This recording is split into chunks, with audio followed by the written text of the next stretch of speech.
पुणी चर्चारे celebrity Oscar विजेता संगीतकार ए.आर. रहमान को जीवन रे देखा देइछि अशांति।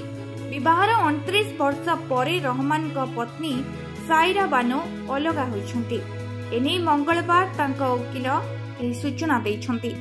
ए.आर. रहमान एवं सायरा बानो तरफरु एक विवृत्ति रे छाड़पत्र मामला रे वकील वंदना साहा कहिसंती जे सेमानक संपर्क रे अनेक भावप्रवण चाप परे सेमाने अलगा हेबाकू निष्पत्ति नेछंती।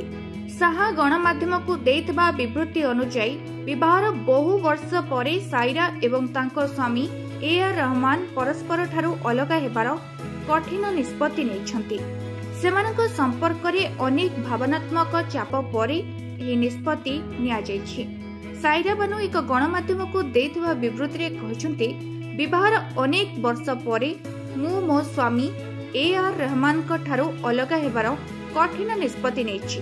आम संपर्क रे भावनात्मक चाप परे एही निष्पत्ति निया जायछि।